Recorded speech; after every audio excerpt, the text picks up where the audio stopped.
¿Qué tal? ¿Cómo anda? Muy buenas noches. Bienvenidos a Equipo de Noticias. Arrancamos, 9 de la noche, mira, en punto. 19,7 la temperatura en Buenos Aires y alrededores. Hoy volvió el sol, es noticia. Eso en Buenos Aires después de muchas jornadas de lluvia. Gran abrazo para las familias que están en cualquier rincón de nuestro país.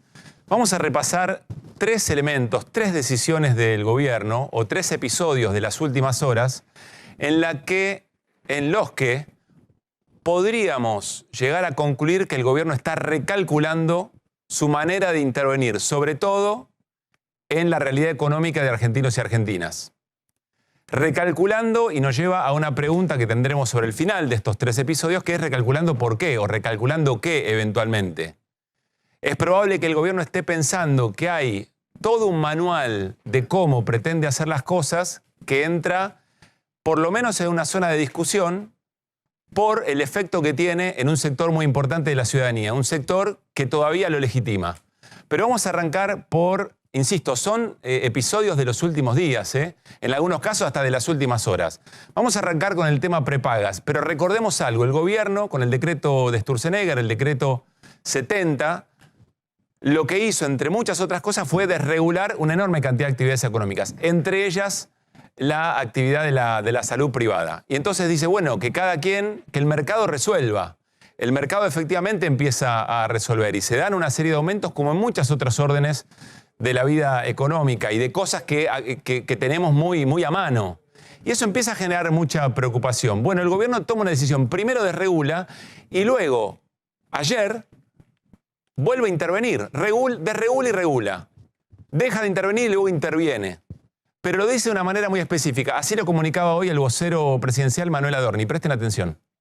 En primer lugar, comunicarles que por disposición del Ministerio de Economía, un grupo de empresas de medicina prepaga, que representa cerca del 75% de los afiliados, van a retrotraer el valor de sus cuotas a diciembre de 2023, ajustada a partir de allí, por IPC.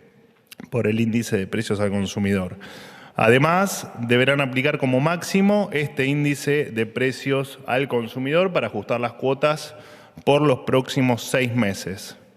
Esto es el resultado de una medida de tutela anticipada que se dictó a raíz de una denuncia por presunta cartelización. Esta mañana la Superintendencia de Salud, como organismo fiscalizador, está presentando una medida cautelar ante la justicia para obligar a las empresas que concentran el 90% del mercado de medicina prepaga a retrotraer el valor de las cuotas y devolver a los afiliados el monto por encima de la inflación que cobraron desde diciembre a la fecha. Bueno, más allá de los datos y los pormenores que un ratito Hernán Lecher nos puede decir, ¿cuál es el cálculo distinto que hay que hacer para saber cuánto va a venir en la factura de las prepagas? El gobierno instala una suerte de precios máximos, si ustedes quieren, nunca lo va a decir así. Pero de alguna forma dice, miren, lo que puede aumentar es esto, este es el tope. Está estableciendo precios máximos para un sector que había desregulado, es decir, el gobierno está recalculando. El gobierno está tirando afuera del libreto y tratando de incorporar otra lógica contra la que vino a pelear. Pero acá hay un detalle que es muy interesante. Las razones, ¿tienen que ver con un problema del mercado libre o tiene que ver con otro tipo de problema? Miren lo que contestaba Adorni. Cuando alguien le pregunta, che, pero ¿qué pasa con el resto de las actividades? Porque todo se fue por las nubes. Alimentos, ahora hay una desregulación de todo lo que tiene que ver con las tecnologías de la comunicación, con los medios, digamos. Y escuchen lo que contesta Adorni. Yo entiendo que lo que me planteas con la primera pregunta es, bueno, ¿qué pasa si las empresas de telecomunicaciones toman la postura que inicialmente tomaron las empresas de medicina prepaga? Creo que la pregunta apunta a eso. En tanto y en cuanto haya presunción de delito, vamos a intervenir de la misma manera. Mientras que no lo haya, mientras que no exista la presunción de cartelización, pueden hacer lo que gusten. Porque nosotros, como decimos siempre, promovemos la libertad de mercado, nos regimos por las leyes y por la normativa que respetamos a rajatabla. Cuando detectamos que esas leyes, esas normativas no se respetan, accionamos como nos exige la ley, como nos exige la propia normativa. Así que no hay mucho para decir. Digo, empresas de telecomunicaciones o cualquier otro que incumpla la ley, ¿no? Que va desde una empresa de telecomunicaciones, una prepaga o un piquetero, ¿no? Todo el que incumpla la ley, nosotros vamos a reaccionar, no importa quién sea. Es muy interesante lo que hace Adorni o lo que hace el gobierno. Dice, este problema con el precio de las prepagas no tiene que ver con nuestro ideario de libre mercado. Es un problema penal. Lo corre de la cancha, si no juega ahí donde, si efectivamente hay una libertad plena, los precios más o menos se acomodan y es libre competencia. Esto es un tema penal, entonces lo saca de juego. ¿Para qué? Bueno, para disimular que está volviendo sobre sus pasos respecto del libreto de desregular absolutamente todo. E incorpora la figura del mal para este gobierno, que son los piqueteros, ¿no? Es muy interesante la operación, veremos si es eficaz. Vamos al segundo episodio de las últimas horas. Tiene que ver con otro sector que también elige el gobierno para marcar la cancha. Es la paritaria de camioneros. ¿De dónde venimos? De un acuerdo de camioneros con las empresas, con la patronal, del 45% de aumento. ¿Qué dice el ministro de Economía, Luis Caputo, abiertamente? Casi que confiesa. Dice, no, yo no puedo convalidar como gobierno, me tengo que meter, tengo que intervenir. Otra vez, tengo que romper el juego del libre acuerdo, nuestro ideario. Porque si yo convalido para camioneros, que hay un montón de otros gremios observando cuáles son las paritarias de referencia, a un 45% se me rompe el plan. Y lo que confiesa son dos cosas. Confiesa que va a intervenir cuando su profecía es no intervenir, pero además porque se rompe el plan, porque el plan incluye que los salarios estén pisados, también las jubilaciones. Es muy interesante. No nos crean a nosotros. Ayer lo contó Hernán Lecher, que el acuerdo con camioneros que ayer finalmente se homologa es exactamente el mismo que quería camioneros. Pero el gobierno necesita simular que le puso un coto para que no haya para que nadie salga victorioso y no se lea simbólicamente que efectivamente hay un gremio muy importante que estableció una paritaria del 45%. Insisto, no le crean a Hernán Lecher, que ayer la vio entera, enseguida, la recontra vio Hernán, que ese era el truco. Miren lo que decía Luis Campos. Luis Campos es el directorio del Observatorio Social de la CTA Autónoma. Y dice, finalmente Camioneros le dobló la mano al gobierno.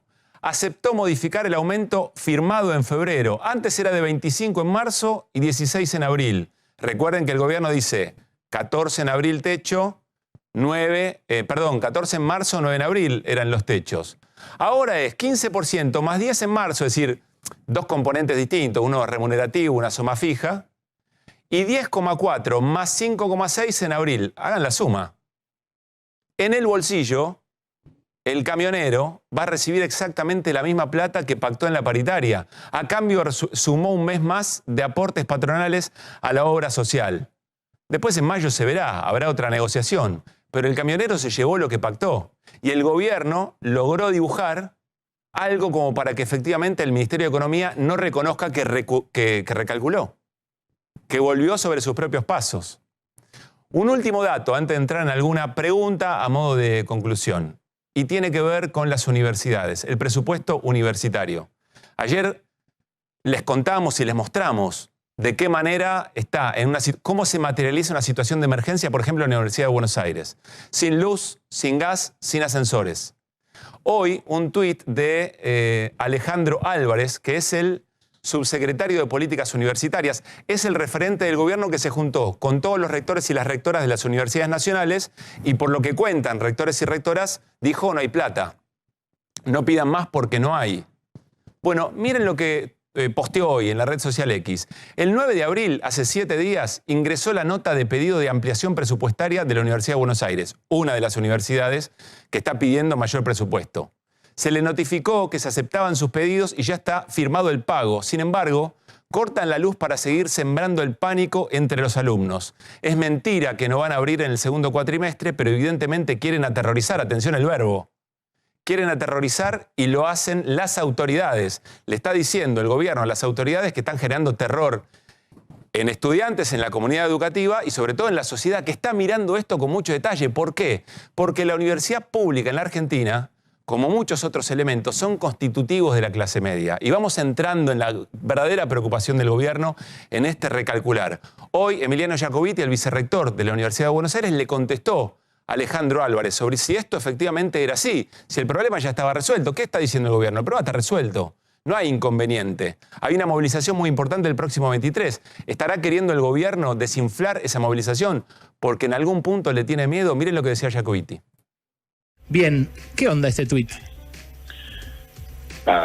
Obviamente es una chicana para desactivar un proceso de reclamo legítimo que tomó volumen en la sociedad, no solamente adentro de la universidad, sino afuera, porque todos estamos muy vinculados con lo que pasa en la Universidad de Buenos Aires. Para que te des una idea, primero, es falso que el pedido le haya llegado ahora. De hecho, es público hace mucho tiempo antes, y nosotros en enero, después de una sesión de Consejo Superior, en febrero, en mesas de trabajo, digamos, todos fehacientemente fueron llegando. Los pedidos siempre llegaron de manera fehaciente. ¿Y este del 9 de abril qué es? Ese del 9 de abril es un pedido más, un pedido reiterativo de todos los que se hicieron antes, donde, si vos ves la nota completa, la UBA pide para funcionar en el aspecto de gasto de funcionamiento para los hospitales y la función salud, que se actualicen los 12.000 millones de pesos que se enviaron el año pasado a las universidades, ¿sí? Los 4.800 de inicio, más lo que se mandó después para compensar la inflación. O sea que lo que está haciendo el subsecretario con eso es autorizar a la UBA a gastar lo que nominalmente recibió el año pasado, que a hoy no mandó un peso. Muy claro, Emiliano Jacobiti, vicerrector de la Universidad de Buenos Aires, pero también un dirigente radical porteño muy importante. La Unión Cívica Radical está obligada a representar la defensa de la universidad pública por su historia. Hoy viene Ricardo Alfonsín a charlar con nosotros. Le vamos a preguntar por esto también y qué tipo de calidad democrática está viendo, porque alguna vez Ricardo Alfonsín dijo que Javier Milei estaba amenazando los acuerdos democráticos que su padre firmó en la recuperación de la democracia después de la dictadura. Bien, acá hay dos elementos muy breves respecto a lo universitario que es interesante. Primero, hay que ver cuál es ese pedido que se autoriza. Es decir, si va a haber un incremento de presupuesto hay que ver de cuánto es, si es momentáneo o si le garantiza el normal funcionamiento a la universidad. Recordemos que para el gobierno la universidad pública es un antro de adoctrinamiento. Es un problema tener esa concepción de la universidad pública en la Argentina. Pero hay otro dato más importante todavía, que es que si efectivamente el gobierno está tomando una decisión de mejorar el presupuesto para evitar una protesta o bajo la amenaza de una movilización masiva como la del próximo martes, pues entonces podremos decir que protestar, que salir a las calles tiene sentido. Eso estaría muy bien y convalida toda una dinámica de disputa de gobiernos que ajustan y sociedades que se resisten. Ahora, lo que está claro es que el gobierno percibe, o eso es una hipótesis, el gobierno puede estar leyendo que entra en una zona de riesgo, que está entrando en una zona de preocupación. ¿De una preocupación de qué tipo? De una preocupación sobre ese sector de la sociedad que todavía hoy, a esta hora, o con las últimas fotos de las encuestadoras, todavía tiene expectativas sobre este gobierno. La estamos pasando mal, reconoce más del 70% de la sociedad. Pero creemos que la cosa va a mejorar. Hoy viene Manuel Zunino, de la encuestadora Proyección, de la consultora Proyección, para analizar estos datos y para hacernos también estas preguntas. Si el gobierno, o si al gobierno, le están cayendo preocupaciones por entrar en una zona de riesgo. Es decir, si el gobierno se está haciendo muchas y nuevas preguntas respecto del apoyo que tiene de ese sector de la sociedad, que le convalida estar ajustando muy fuerte porque todavía cree, primero, que no había otra opción para hacer y que entonces esto nos va a llevar a mejor destino, pero sobre todo que la culpa es del gobierno anterior, de los dos gobiernos anteriores, de Alberto Fernández y de Mauricio Macri. Si eso se quiebra, el gobierno puede estar preocupado por eso. Si eso se quiebra también el vínculo con un gobierno que va a fondo en el ajuste. Y lo que puede pasar a partir de ahí es impredecible. Y si uno mira la historia de estos años de democracia en la Argentina, cada vez que ajustes de estas características se dieron, bueno, el gobierno tiene razones para estar lleno de preguntas. Es probable, insisto, que estemos entrando en una zona de riesgo, que el gobierno lo esté percibiendo de esa manera, y por eso entonces regula lo que desreguló, acepta la paritaria de camioneros porque es un sector que estaba amenazando con hacer un paro general de una actividad que tiene mucha repercusión y que lleva y alimenta otros reclamos gremiales, y porque está preocupado por la movilización del próximo 23 a Plaza de Mayo, que no es solo por la educación pública, no es solo de las universidades. Quizás es un factor aglutinante de muchos otros sectores que están viendo la posibilidad de manifestarse. Y entonces el gobierno dice, cuidado, me estoy empezando a preguntar sobre si ese sector de la sociedad, que a mí todavía me legitima para seguir ajustando, empieza a dudar sobre el enemigo común que tenemos, el peronismo, el kirchnerismo, Mauricio Macri, etcétera, etcétera. Bueno, con todos estos interrogantes nos vamos a ir hacia el programa de hoy. Insisto, vamos a charlar con Ricardo Alfonsín en un minutito nada más y con Manuel Zunino sobre a ver qué es lo que está pasando con esas radiografías de la mirada optimista que todavía tiene un buen sector de la sociedad sobre el gobierno de Javier Milei. Mañana hay un abrazo al Hospital de Clínicas, uno de los hospitales universitarios que está en riesgo de seguir funcionando. Nuestro compañero Mauro Bundín está en ese lugar. Hola Mauro, ¿cómo te va? Buenas noches. Hola Pablo, ¿cómo estás? Muy buenas noches, ¿cómo andás? Bien lo decís vos, Pablo, estamos en la puerta del Hospital de Clínicas sobre la avenida Córdoba, emblemático si los hay, este lugar enorme, gigantesco, verdaderamente llegar aquí impacta, o pasar por aquí impacta cada vez que uno tiene la posibilidad de hacerlo, recordando que es un hospital, una clínica que depende de la UBA, así un hospital que depende 100% de la Universidad de Buenos Aires, y a partir de esto, Pablo, está en emergencia presupuestaria, por supuesto. Claro. Ayer fuimos bastante gráficos, la realidad la mostramos en lo que se refiere a la Facultad de Ciencias Económicas, y esta realidad también atañe al Hospital de Clínica. Por eso este abrazo que se va a realizar aquí en este mismo lugar. Mira, de hecho aquí en esta columna le agradezco aquí a mi compañero Diego Traferi que nos está haciendo las imágenes. Está claro que mañana a las 10 de la mañana será aquí donde se enseña, donde se cura, donde se investiga.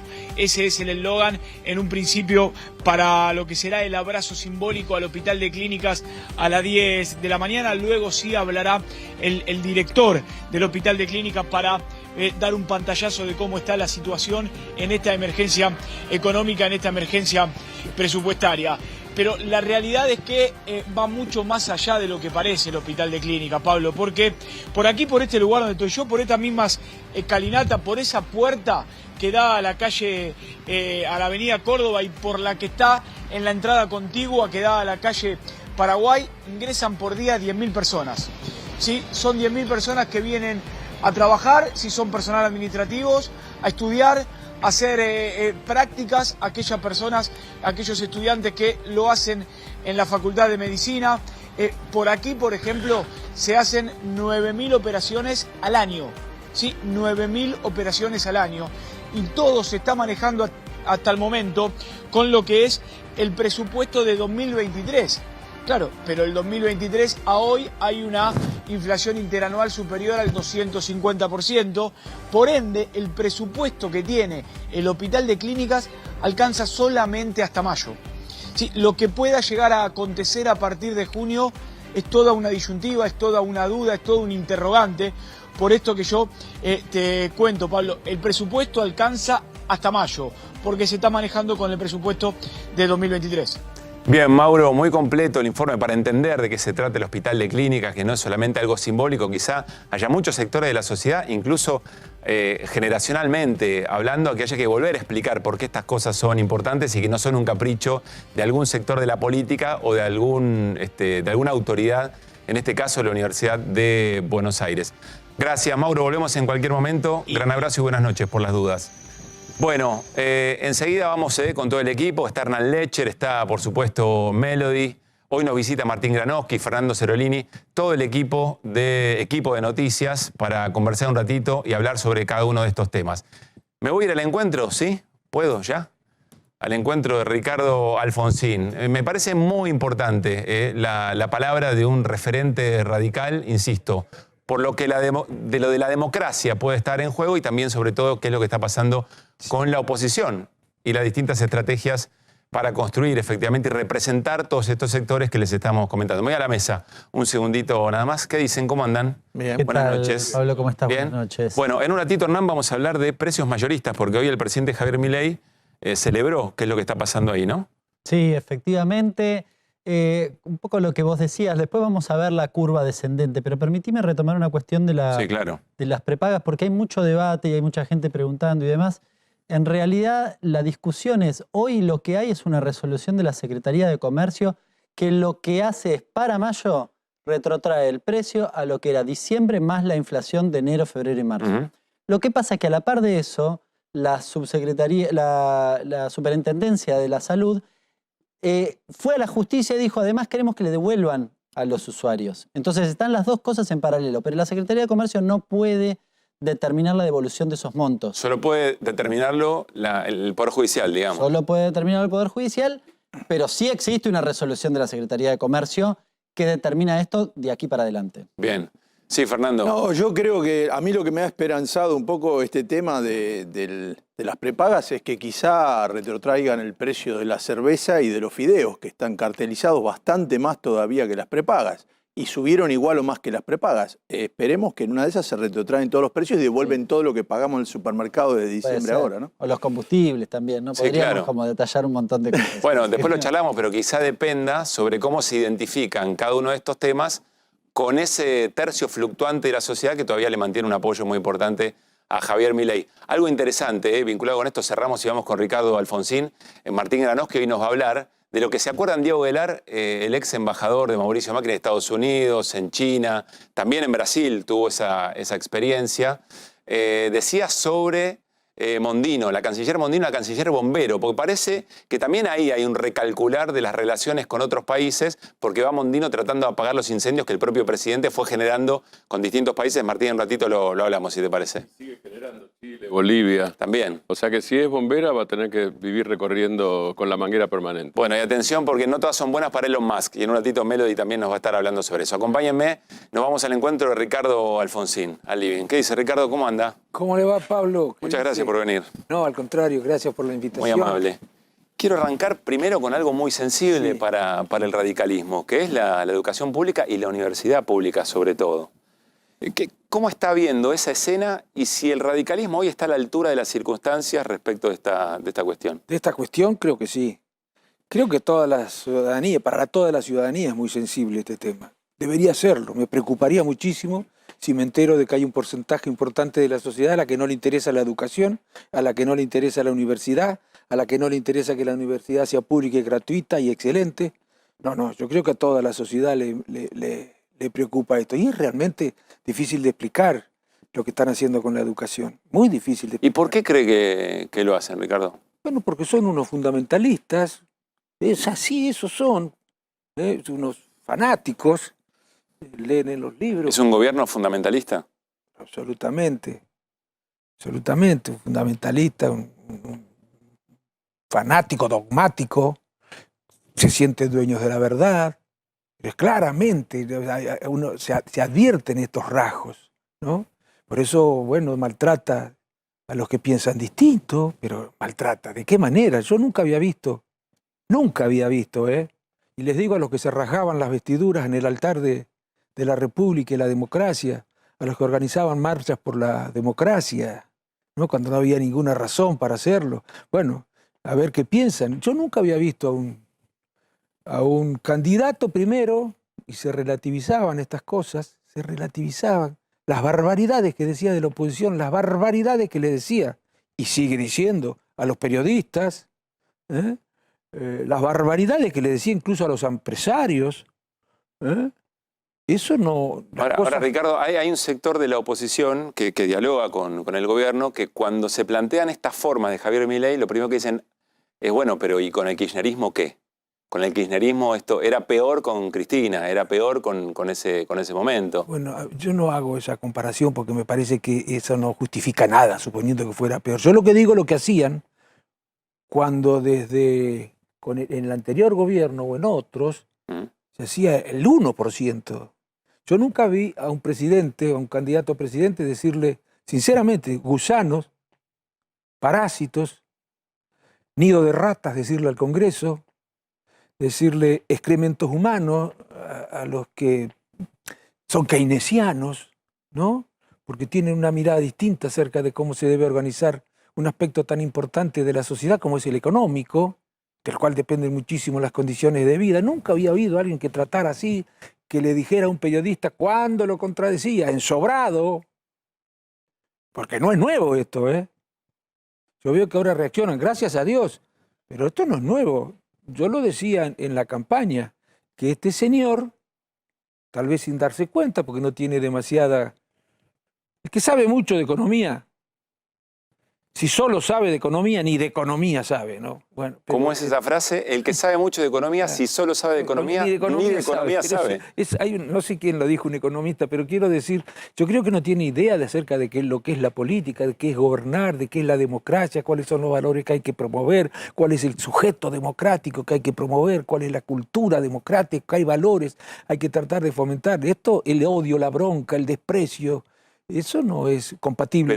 Pero Ricardo, no por convalidar esto de ninguna manera, no. Pero sí es cierto que que Javier Milei siempre fue lo que efectivamente hoy es como presidente. Si la sociedad argentina, le pregunto a usted, ¿por qué convalida una manera de ejercer así el poder presidencial? Yo soy más tolerante, aunque creo que también hay que decir las cosas, estoy más tolerante con los que han sufrido mucho, con los que vienen desde hace mucho tiempo. Y cuando digo mucho tiempo, me refiero a 1983, la democracia, a la recuperación de la democracia. Creo que para hacer una reflexión acerca de lo que nos está pasando tenemos que pensar qué es lo que nos ha ocurrido en estos 40 años, ¿no? La democracia no gobierna, no es la culpable la democracia. En democracia se gobierna y es la mejor forma, el mejor sistema para poder avanzar, pero... sí, la sociedad cansada de eso relativizaba, porque seguramente este señor decía lo que tenía ganas de decir gran parte de la sociedad, pero que no se diera cuenta un empresario que ha tenido un desarrollo importante, que ha ido a la universidad, que ha estudiado mucho, que está cómodo, tranquilo, que aunque las cosas no anden demasiado bien, están en una situación muy cómoda ellos, sus hijos, o que no lo diga alguien que tiene la responsabilidad de decirle a la sociedad las cosas que son peligrosas para la democracia, no se daban cuenta. Pero en la campaña, yo creo que era uno de los pocos que hablaba de lo que representaba, de los riesgos que para la convivencia democrática representaba la libertad avanza, diría, aunque no todos, pero muchos de la libertad avanza. Me acuerdo a Esper diciendo... Para los delincuentes, ¿qué derechos humanos? Derechos humanos, las pelotas. Cárcel y bala, pero primero bala. Bueno, que no se dieron cuenta... Pero también tocando con un sector muy sensible. La sociedad está preocupada por el tema de seguridad, con mucho miedo. Sí, claro, pero eso... A ver, sintonizar con la bronca de la sociedad y dicen, bueno, es un hombre que supo interpretar, y comprendió que era lo que quería la sociedad. Sintonizar con la bronca de la sociedad no es difícil. Pero eso no resuelve los problemas, ni eso crea las condiciones más adecuadas para gobernar. Es muy fácil sintonizar con la bronca de la sociedad. Ahora, yo lo que digo es... Bueno, el gobierno anterior no pudo, porque perdió las elecciones. Pero no de ninguna manera. Yo no conozco a nadie, desde el 1983, a la fecha que haya actuado, que tenga este tipo de... que haga este tipo de... que no tenga límites casi en sus declaraciones, en sus dichos, sus ofensas, sus agravios. Yo no conozco a nadie que haya hecho esto. Ojalá yo esté exagerando, no sé, estaré exagerando. Nosotros cuando recuperamos la democracia, una de las preocupaciones fundamentales de la política y de los que tenían responsabilidades que podían influir en la opinión pública era tratar de promover valores democráticos. Lo que hace Milei es lo contrario de eso. Y bueno, yo quisiera ver que en mi partido digan esas cosas. Algunos las dicen, ¿no? Pero otros que parece que, bueno, es una cuestión de la personalidad de él. ¿Pero qué es una cuestión de la personalidad de él? O dicen, bueno, estos son agravios personales. No agravios personales, estos son agravios a las instituciones, nido de ratas. Sancionar un DNU es un agravio. Como no le alcanza con que se diga, bueno, es su manera de ser, ¿qué va a hacer? Así es el presidente. Yo nunca vi a nadie con esa manera de ser. Mejor dicho, ha habido casos en la historia, no en Argentina, yo creo, pero ha habido casos en la historia de políticos o gobernantes con esa manera de ser. Y la experiencia ha sido dramática, dramática. Así que tal vez me estoy curando en salud, pero no sé por qué, porque antes, hasta el año pasado, reducido por el 1%. Hacían escándalos, se rajaban las vestiduras y ahora un DNU que modifica 80 leyes. Pero alguien puede creer seriamente que ese DNU es constitucional. No se necesita ser un constitucionalista. Cualquier político, mucho más un legislador, que tenga la menor y una mínima idea acerca de lo que son la división de los poderes, la competencia de cada uno de ellos, ¿qué es un DNU? Es una decisión que toma el Ejecutivo que no puede tomar, que tiene prohibido tomar por la Constitución, que es competencia exclusiva del Congreso, y en circunstancias muy especiales, que no se registran, puede hacerlo. Bueno, y ahora, bueno, todos relativizando estas cosas. No, Martín Lustó, el presidente del partido, votó en contra junto con Pablo Blanco. Tiene un lío bárbaro, ahora nos vamos a meter Sí, en el momento del radicalismo. Sí. El equipo tiene preguntas, Hernán. Sí. Sí, no me quiero anticipar. ¿Cómo estás, Ricardo? Hernán? Buenas Qué gusto noches. verte. Te quería preguntar, más allá de la interna radical, Sí. específicamente sobre la última propuesta que ha hecho el radicalismo en relación o que retoma, diría, la reforma laboral planteada en el DNU. Sí, te voy a decir. ¿Estás de acuerdo? ¿No estás de acuerdo? No, te voy a decir. Yo he hablado con radicales, porque hablo también, ¿no? A pesar de mis diferencias y lo que me han dicho algunos, dirigentes importantes, además, que tienen muchas cosas para decir sobre este tema, como el expresidente de la Convención, Jorge Sapia, ministro de Trabajo también. Dice, eso no es un proyecto del radicalismo. No es un proyecto del radicalismo, obviamente es un proyecto de algunos dirigentes del bloque.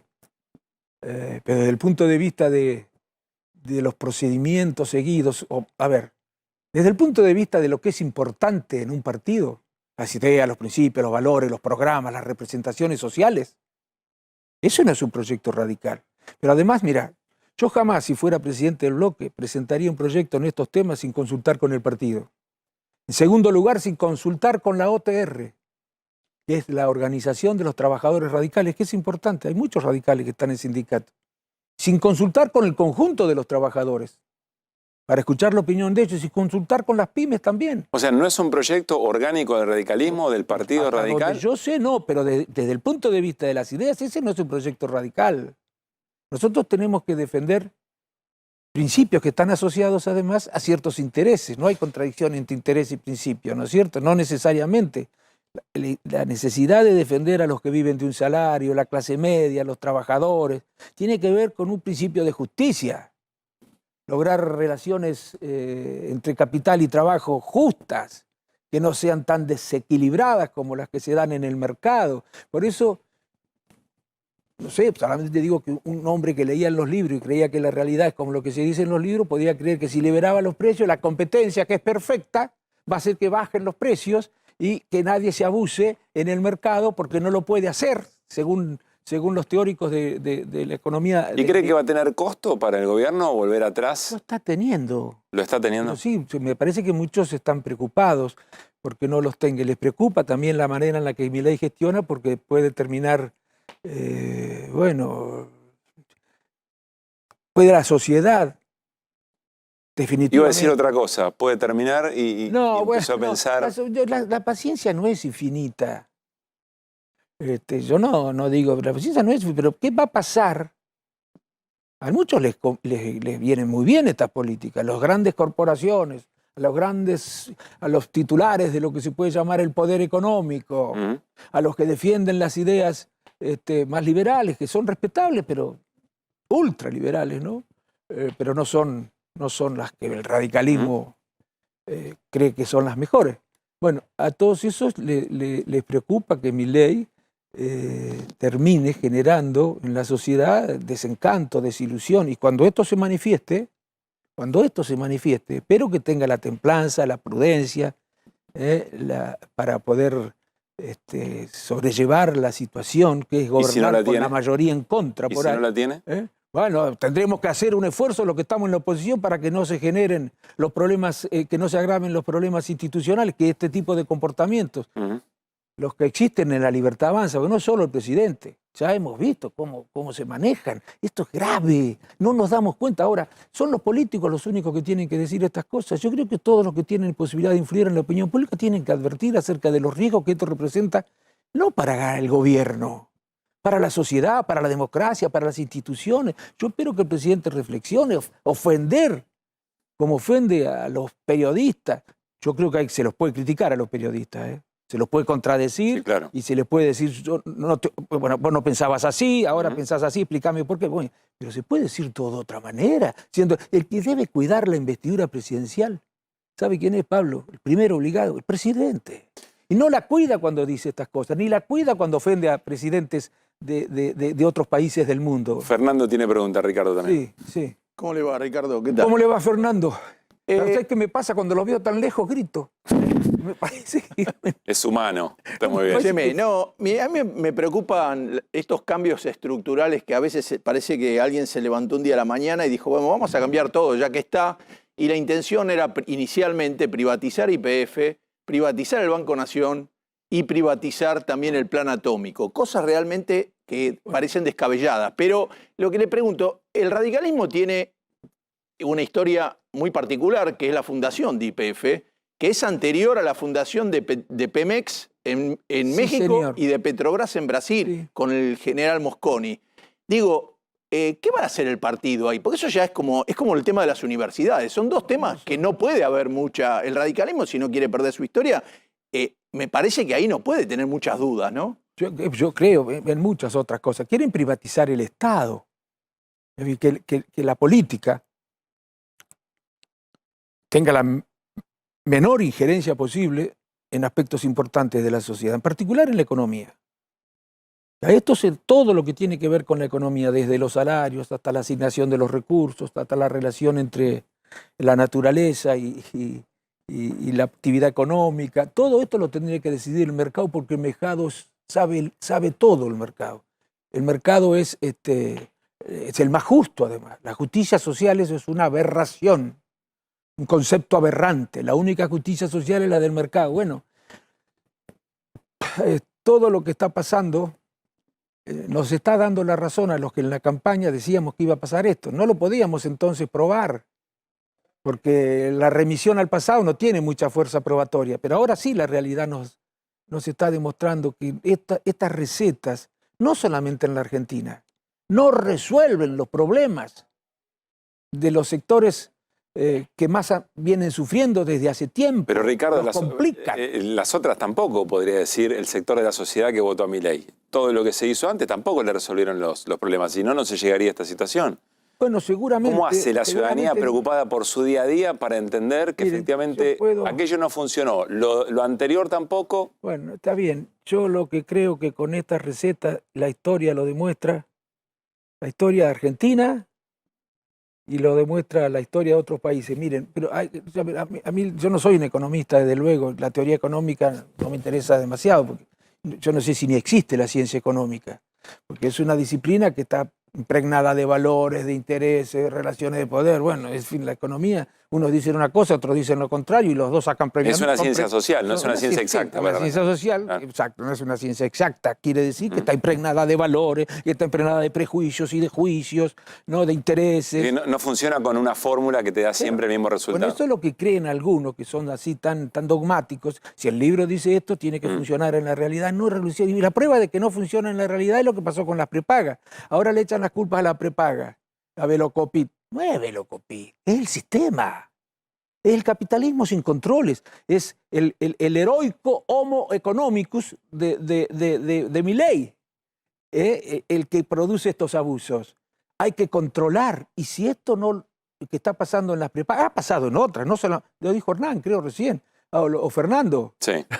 ¿Qué pasa con el resto? Han producido abusos en los aumentos de los precios porque, bueno, no hay que controlar. Ricardo, le quiero preguntar por... Pero perdón, sí, Pablo, le digo yo quiero decirle a la sociedad también, ¿no? Porque la política es disputa por la opinión pública en el mejor de los sentidos de la palabra. En democracia uno que quiere que la mayoría acompañe las ideas de uno porque cree que son las mejores para el país. Si yo creyera que las mejores ideas para el país son las de Milei, estaría militando con Milei. Pero les digo a la gente, para que no tenga en cuenta solamente las opiniones, sino la experiencia. En la época de Menem se produjo una reforma laboral muy dura, ¿se acuerdan ustedes? Contratos basura, flexibilización, horas extras, no sé si no había eliminado la ultraactividad, muy dura. Y el argumento era el mismo, es para conseguir trabajo. Menem hereda un 7% de desempleo y al terminar el mandato lo lleva al 17% al desempleo con todas esas reformas. Que no nos digan siempre lo mismo. En todo caso, si dicen estas cosas, que lo prueben.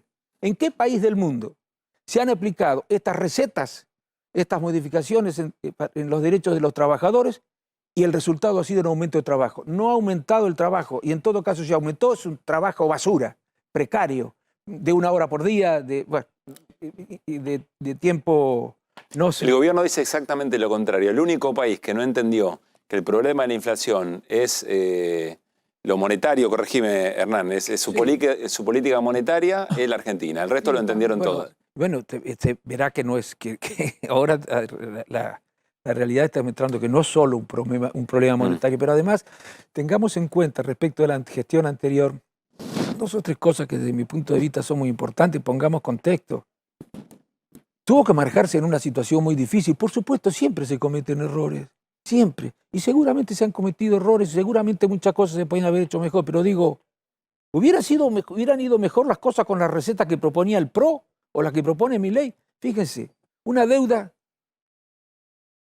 enorme, a pagar en plazos muy breves, que significaba que el gobierno, con esa deuda, estaba atado de pies y manos, casi no tenía margen de maniobra, porque sabemos cómo condicionan el Fondo Monetario Internacional. Pero además de esa deuda enorme, una pandemia que hizo que la economía en el mundo cayera. Nunca había caído tanto la economía en el mundo, nunca, desde la Segunda Guerra Mundial. Ricardo, todos estos elementos, me va a decir la sequía, la guerra en Ucrania, la sociedad las interpretó como excusas para no resolver sus problemas. Debate, yo creo, no, eso no, hubo un debate en la sociedad desde mi punto de vista. No me hace bien lo que yo estoy diciendo, pero yo soy honesto lo que digo, ¿no? Pues está equivocado, de luego. Pero yo les digo, un debate. ¿Lo que nos pasó era solo culpa del gobierno o era culpa de la deuda, de la pandemia, de la guerra, de lo que pasaba? No, parecía que eso eran esos otros problemas que tuvimos que enfrentar, que hacían que la situación fuera tan difícil, eran elementos que tenían que contribuir al crecimiento. Tenían que mejorar el empleo, tenían que mejorar las inversiones, tenían que mejorar los salarios. No, eso no ocurrió en ningún lugar del mundo. Bueno, por supuesto que se cometieron errores, pero yo entiendo la bronca de la gente, porque a la gente yo no le puedo pedir que haga este razonamiento.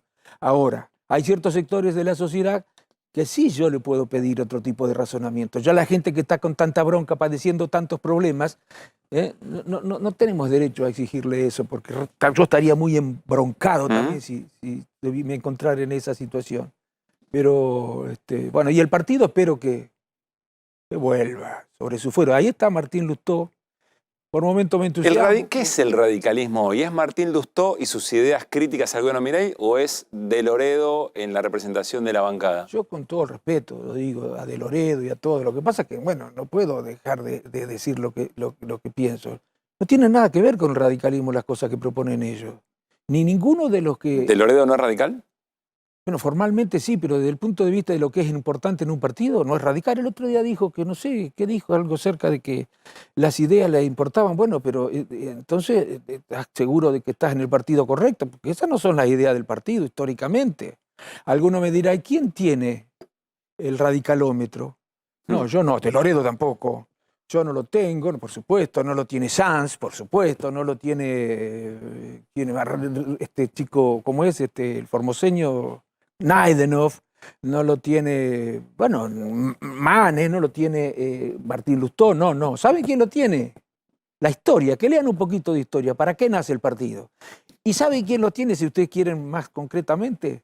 Lo tienen todas esas personas a las que más homenajean los radicales. Irigoyen, Ilia, Alfonsín, Levenson.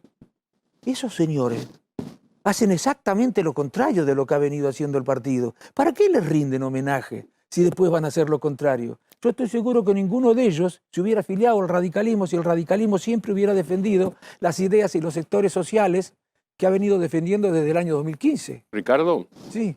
Recién nombraste, ¿cómo estás? Recién nombraste a varias figuras. El presidente Milei antes de ser presidente, cuando era dirigente político, dijo textualmente lo que te voy a leer.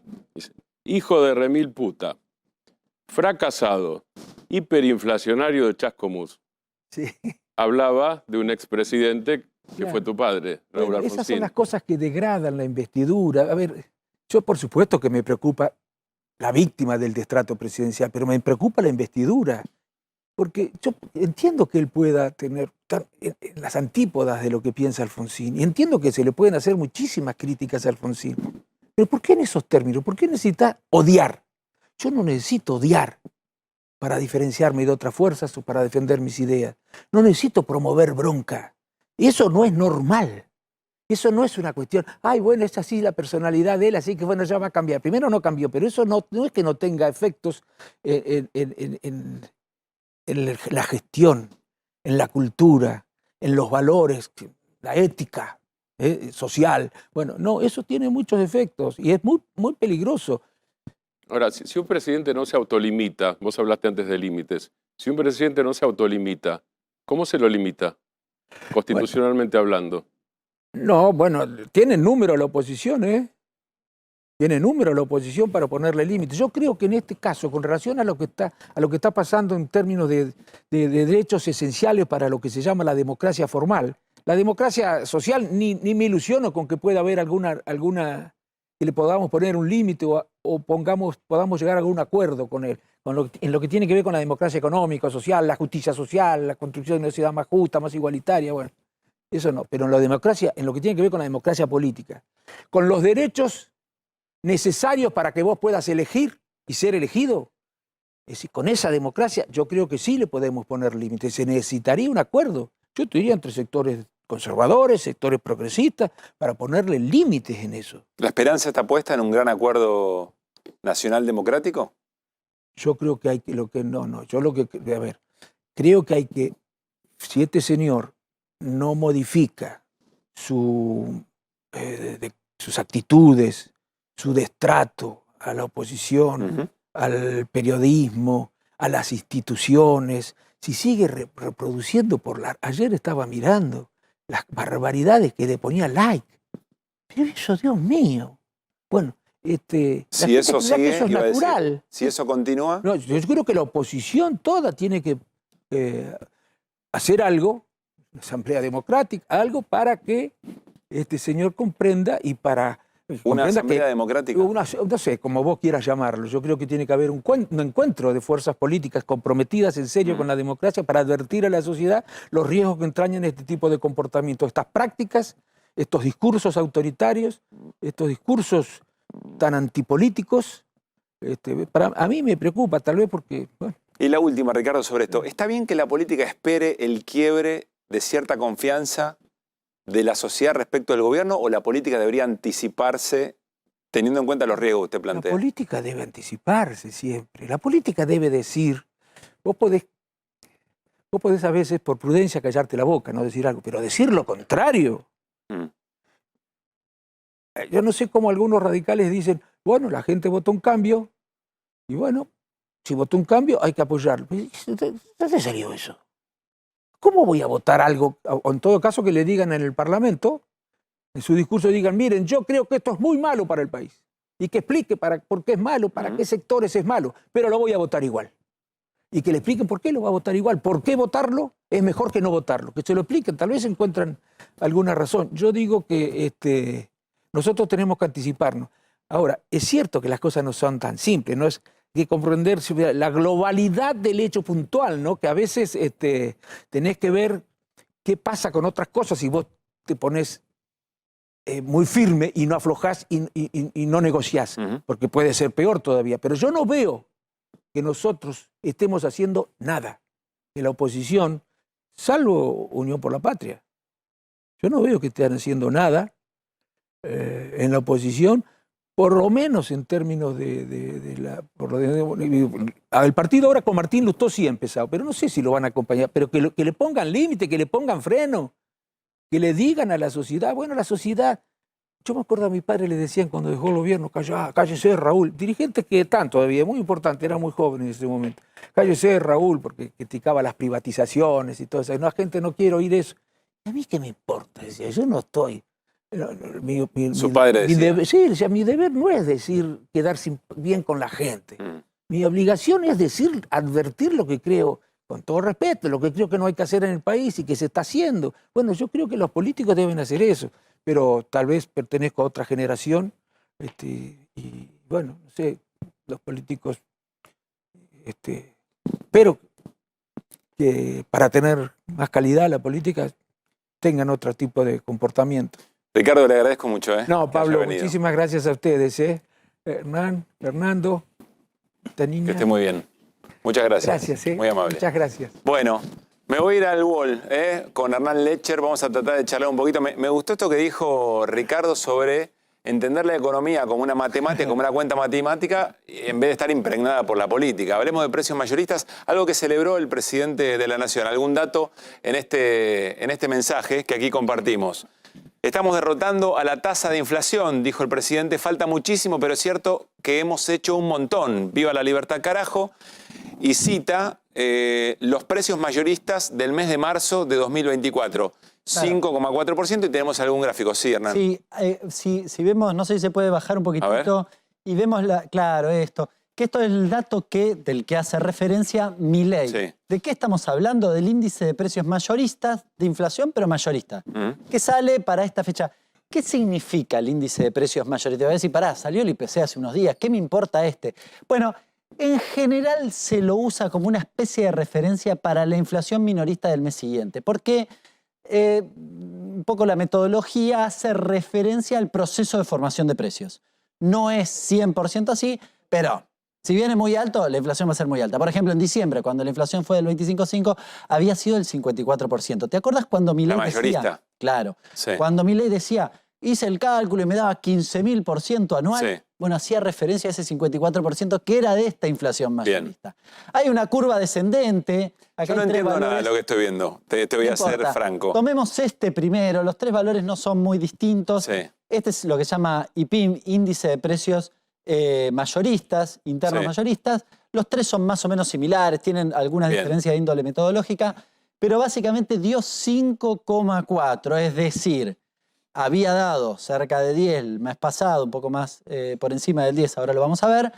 Claro, lo que está viendo es que probablemente los indicios muestran que hacia el mes próximo, el mes que estamos recorriendo, para esto es diciembre, abril, perdón, esto es diciembre del 23. Claro, estamos viendo ahí. Diciembre del 23. Sí. ¿No? 54%. Sí. Bien, con lo cual esta es la referencia que decía recién. Milei parte de ahí y de hecho si vos lo veías en el tuit hacía referencia a este 54%. En realidad el retweet que él hace o el tuit original que él retuitea. O sea, Milei dice, si ahora es el 5,4% mayorista, el próximo IPC va a ser, de minorista, va a ser un dígito. El mes que estamos recorriendo, abril, va a tener una inflación por debajo de 10. Dame un puntito acá. Sí, Fer. No, a ver, ese 54% primero, el responsable era él, porque él gobernó de esos 30 días 20 y mandó una devaluación del 118. Es decir, que cuando habla del 15.000 es la repetición de la inflación que generó él. Entonces, digo, ese era el delirio que se hablaba, como si se fuera a repetir eternamente durante 12 meses eso, es cualquier cosa. Pero lo que digo, me parece que seguramente el precio mayorista anticipa, como bien dice él, lo que va a ser un poco los precios porque minorista. De acuerdo a cómo llega a los lugares, cómo vienen marcando los que producen, es como después te lo van a vender a vos. Sí. Pero lo que acá están ocultando es una recesión que no tienen que bajar porque no les queda otra. Igual hay un dato, está muy bien lo que dice Cero, porque por dos razones.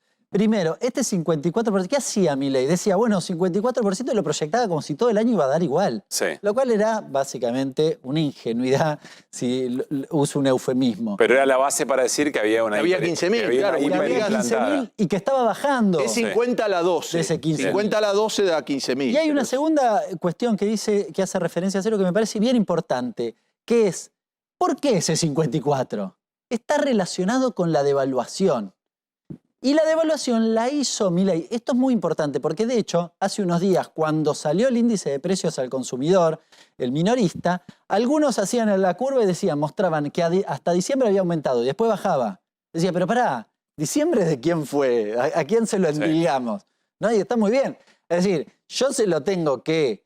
está indisolublemente asociado a la devaluación, que es una decisión de este gobierno. Pero perdónenme, Y de hecho, tanto Fer como Hernán, ustedes siguen insistiendo con este tema, pero la sociedad argentina le cree al gobierno de que ese 54, o la decisión que toma Milei de la devaluación, era la única posibilidad para salir del desastre que había dejado el gobierno anterior. Hay consenso sobre algo, eso. no quiere decir que sea cierto. Yo lo lamento. La gente puede creer lo que quiera. Al que le gusta un poco la economía. No te querías enojar. No, bueno, es como le dijo Alfonsín. Tiene que decir lo que uno quiere escuchar. Yo no le voy a decir. La economía, hermano, hay algunas cosas que son concretas. Vos no podés, para poder bajar la inflación, destruir el nivel de actividad. Porque está destruyendo empleo y el nivel de actividad. La cuestión es bajar la inflación sin destruir el nivel de actividad. Porque así, claro, baja muy fácil, rompes todo y bajó, claro. No necesariamente lo que eventualmente crea alguna parte de la sociedad, pues no creo que toda la sociedad crea eso. Una parte sí, otra parte no. Pero hay una cosa que es cierta y que hoy se convalida. A ver. Que es, mira, lo siguiente. En general había consenso de que tenías que hacer una corrección cambiaria, no del nivel que hizo el gobierno. Sí. Eso es una decisión, como dice Cerolini, del gobierno, no 120%. Podías haber hecho una corrección menor. Pero además la hiciste acompañada de desregulación. Hoy, que estamos discutiendo los efectos de la desregulación, si vos devaluás 120% y que cada uno haga lo que quiera, te pasan esas cosas. Entonces es difícil endilgárselo al gobierno anterior. Pero es materia de debate. Ahora, no sé si tenemos la placa de algunos datitos que yo te quería traer por lo siguiente, porque acá ¿qué estamos discutiendo? Estamos discutiendo devaluación. Vamos a decir, che, dólar sí, dólar no. Dólar sí, dólar no. Si vos entrás en la presentación, en este informe justamente de índice de precios mayoristas, El actual, el que da 5,4. el de hoy, vas a ver que está muy atravesado por una decisión también de este gobierno, que es la apreciación cambiaria. Es decir, estoy atrasando el tipo de cambio. Ahora lo vamos a ver. Pero, por ejemplo, mirá este dato. ¿Ves? Acá tenés el 5,4 que recién decía 54, 18, 10. El nivel general de los mayoristas. Esto es lo que dice el gobierno. Arrancó en diciembre 54, dio hoy 5,4 y lo festeja Milei. Y la verdad, visto así, tiene razón. Mirá cómo estoy bajando, está fantástico. Y claro. Ahora, fíjate este último dato, que es la referencia que quería hacerte. Mirá esto. ¿Qué es? Menos 1,7. ¿Qué dice allá? Productos importados. Claro. Esto es la apreciación cambiaria. No, explícamelo porque no lo entiendo. A ver, estoy atrasando el tipo de cambio.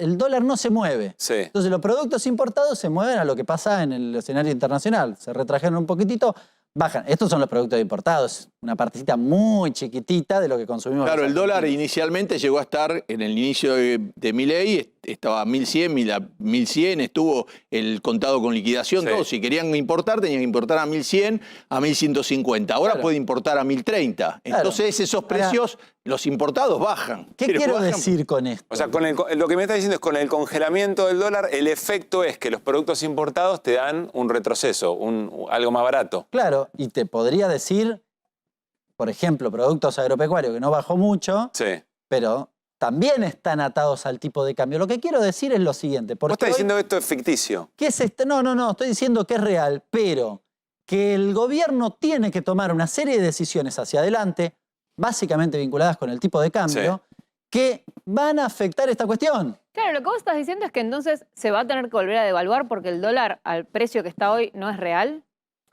A ver, hoy tiene un tipo de cambio con un nivel de apreciación. El gobierno y Milei dice, es suficiente así como estoy, no lo vaya a mover. El campo le dice, mirá, yo me siento arriba del silo bolsa, no te liquido nada. Hay un récord de venta, de producción y de compra de silobolsas en el campo, ahora que están teniendo plata. ¿Por qué vendieron? Vos decís, che, pero seguían vendiendo a 1.000. Claro, el año pasado hubo una sequía, hay un montón de gente que no produjo nada. O sea, el retraso cambiario hace que ese 5,4% mayorista esté atado con alambre, por ejemplo. Esté atado con alambre y, y abre una discusión hacia adelante, que es, creo, una discusión central del gobierno. El gobierno está enamorado de bajar de esa curva de baja de la inflación, entonces dice, no te voy a devaluar. El problema es que ese escenario estirado en el tiempo lleva a lo que dice Cerolini. Te hace percha el nivel de actividad económica. Y te digo, vos sabés que está el récord hoy, está el récord en la Argentina de lo que vale el metro de construcción. Pasó a $1.300. ¿Por qué? Porque justamente en dólares se encareció como loco porque el dólar bajó. Entonces, al bajar, cada vez sale más hacer un metro de construcción. Es carísimo. Miren, puedo estar... Sí, ahora, puedo... perdón, Hernán, cada vez sale más comer también. Claro. No solo comer afuera, en dólares. Digo. En dólares sí, cada vez más. Bueno, yo ya comí y destacó la inflación. No te metas con Cerolín leche. No. Digo, puedo estar de acuerdo con ustedes o no, pero me gusta entender. Y me fui entendiendo un poco más y creo que ese es el sentido de todo esto. A ver, ya volvemos a la mesa. Quiero ir con Mauro Gundín, que está en el Ministerio de Capital Humano porque hubo una amenaza de bomba. Mauro, te escuchamos. ¿Qué pasó? Sí, Pablo, en este preciso lugar donde estoy yo, aquí, en este lugar, encontraron un maletín sospechoso. Estamos en la puerta de la sede del Ministerio de Capital Humano, en el barrio de Retiro, Carlo Pellegrini y Juncal. Aquí, de hecho, funcionan las oficinas de la ministra, de Sandra Petovelo. Y encontraron un maletín, esto fue 19:46 el horario exacto, aquí un maletín. A partir de lo sospechoso que generaba este maletín, se llamó a la parte de explosivos de la policía de la ciudad de Buenos Aires. Cuando llegó aquí, para detonar de una manera, si se quiere, tranquila, si es que en ese maletín había explosivos, hicieron todo un procedimiento. Finalmente se corroboró que era una falsa alarma, tenía elementos de aseo este maletín, pero de esto también se hizo, por ejemplo, eco el presidente de la Nación, Javier Milei, quien en su Twitter, ante el conocimiento de esta noticia, puso "están desesperados". A ver, Mauro, vamos a compartir eso que acabas de contar. Dame un segundito, ya seguimos con el relato, pero veamos lo que tuiteó el presidente Javier Milei. Insistimos, una amenaza de bomba, un maletín que efectivamente se encontró en ese lugar, una situación muy sospechosa que, por lo que nos cuenta Mauro, estaba lleno de metales o de elementos de metal. Se hizo eco el presidente de la Nación de esta situación, publicó en la red social X una consideración sobre esto que, claro, frente a la situación... Te hago una pregunta antes, Mauro. ¿Hubo una amenaza concreta o lo que se vio es el maletín y una persona que lo dejó y sale corriendo? ¿O las dos cosas? Lo que se vio es el maletín. Y lo que a mí me dicen es esta información que das vos, que fue arrojado por una persona que de manera inmediata salió corriendo y que a través de las cámaras de seguridad pudieron identificar que había sido quien había arrojado este maletín con un peso menor por los elementos de aseo que tenía, pero que está haciendo ahora tratar de identificarlo justamente para ver quién era, de género masculino, ¿sí? Que sale corriendo para el lado de la Avenida Libertador. Por ende, ahora el trabajo de investigación se circunscribe a las cámaras de seguridad de la zona. Obviamente aquí hay mucha, por cierto, sobre la propia Avenida 9 de Julio para identificar quién lo hizo. Ahí estamos viendo, Mauro, en pantalla, estás en pantalla partida, estamos viendo el tuit del presidente de la Nación o el posteo. Qué fracaso de Elon Musk, ¿no? Tratar de cambiar Twitter por X y seguimos diciéndole, no importa, es otro tema. Están desesperados, dice el presidente. ¿Con qué lectura? No termino de entender a qué se refiere Milei con están desesperados. El hecho es grave. Si vos ves un tipo que revolvió un maletín, sale corriendo, desde ya que se tienen que activar las preocupaciones y las alarmas, ¿no? Eso me parece que es absolutamente correcto. No entiendo la interpretación de Milei con están desesperados. No sé, Mauro, si vos pudiste averiguar algo más o qué significa o a qué se refiere. No, verdaderamente desde la opinión y de la percepción tengo la misma que vos. Desde la información aquí no hay absolutamente nada alineado a lo que ha acontecido de manera virtual con el presidente. Desde la opinión creo exactamente lo mismo que vos, Pablo. Ahora, sí te digo que a partir de esto hay, si se quiere, algún efectivo policial más todavía en la puerta de aquí del Ministerio de Capital Humano sobre la calle Carlos Pellegrini. Si generalmente hay un oficial de guardia, ahora está habiendo 3. Recién también había una mujer, eran 4 los que estaban aquí, seguramente ya habrá ingresado para el interior del ministerio, pero por lo menos en cuanto a seguridad queda un poquito más de resabio. Sí. ¿Es un retweet o lo escribió él? No, escribió él, por lo que acabo de ver. Entonces, escribió él. Pero entonces está desesperado porque era uno solo el que atacó, varios. No entiendo de qué habla el plural. Por eso no termino de entender. Bueno, pero si es un tipo que está, no sé quién, estaría bueno que lo agarren, pero el stand, no sé, Yo como creo si que fuera... lo relaciona más a que alguien lo envió, ¿no? Que alguien Sí, bueno, pero eso es otra locura peor. Está queriendo generar zozobra, que está queriendo generar alarma como una manera de atacar al propio gobierno, una situación así. Ojalá que esto no... Acá estoy mirando X. Sí, Martín. X. Sí. Él retuitea un tuit de TV Pública Libertaria, que no sé qué es. Sí. Dice, amenaza de bomba, toco mayúscula bomba, Sí. en el Ministerio de Capital Humano de Sandra Petovelo. Y pone, el presidente, están desesperados. Cuando en la redacción alguien hace eso, y en la escuela secundaria pasaba lo mismo, Sí. te preguntaban, ¿quiénes Claro, están desesperados? ¿quiénes están desesperados? Mirá, no quiere decir nada. Lo sugiere el presidente. ¿Y Bueno, no hay Mauro... seguridad ahí en la puerta? ¿Nadie lo vio al tipo hacer esto? Sí, lo vieron, en realidad, evidentemente, Pablo, ¿no? Tendría que haber agarrado. ¿Lo vieron, Tampoco Mauro? Sí, tampoco en algún momento fue una amenaza de bomba concreta, sino que lo que hubo fue la presencia de un maletín sospechoso. Claro. ¿Sí? Y a partir de eso lo que podía acontecer. O sea, Sí, sí, no después, es que hubo un a partir transeúnte del que maletín pasa y está. después un llamado diciendo Bien. hay una bomba. No. Hubo un maletín sospechoso y a partir de allí todo el operativo que antes mencionaba. Bien. Mauro, muchas gracias. Cualquier información, por supuesto, volvemos ahí, ¿eh? Bueno, estamos anoche de miércoles y vamos coqueteando con el fin de semana, ¿no? Desesperados porque el jueves que Igual se noche de previene... miércoles suena feo, todo junto así. ¿Noche de miércoles? Noche de miércoles, ¿no? Sí, Parece- habría, según Fontana Rosa, para eso habría que acentuar la R. Noche de verdad. miércoles, ¿no? Es verdad. Recordemos, Fontana Rosa dice que la revolución cubana estaba destinada al fracaso porque en Cuba no se pronuncia como corresponde la R para la puteada, para el insulto. Muy bien, No otro ponía el tema. ejemplo. Sí, muy bien. Muy bien, seguimos en equipo de noticias. Ya está Manuel Zunino para charlar con nosotros de la consultora Proyección. Vamos a hablar sobre la expectativa de la sociedad, según su trabajo, sobre el gobierno de Javier Milei. Se dio recién una charla muy interesante aquí en la mesa que vamos a retomar con él en minutos nada más. Pero tenemos los 0 tips, que nos encanta, de Fernando Cerolini.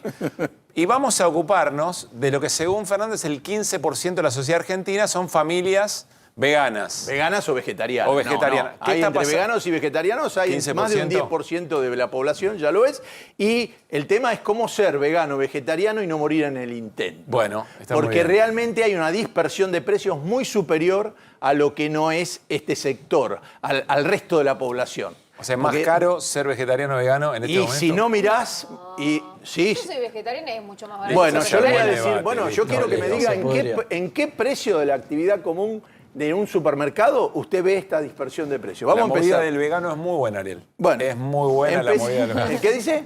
La movida del vegano. La movida del Es vegano. Bueno, extraordinario. empecemos con la primera plaquita. Sí. Tráigala para adelante. Son bollitos vegetales que imitan, muchos son con un trabajo importante, son marcas asociadas con producciones norteamericanas que se hacen Sí. en la Argentina. ¿Cuánto da por kilo el bollito? 8.600 pesos vale el paquetito de 250. Da Bueno. 34.612. Si es socio del supermercado, le bajan el 15%. La agarran 30.000. 30.000 pesos. El kilo de lomo en el mismo supermercado está 8.000 pesos. Sí. ¿Estamos de acuerdo? Sí. Y con esos bollitos, mucho bollito, hermano, pero 8 lucas. Bueno, pasemos al que Perdón, sigue. Fernando, ¿y esos bollitos te sacian en qué medida el hambre? Ah, te tenemos un plato de fideos. O sea, es una entradita. Es una entradita. Cuestión de Ah, es un rendimiento. No, igual- rico, pero... Hay una gran diferencia entre ser vegano o vegetariano y comer estos productos Bueno, que pero no están es lo las. natural.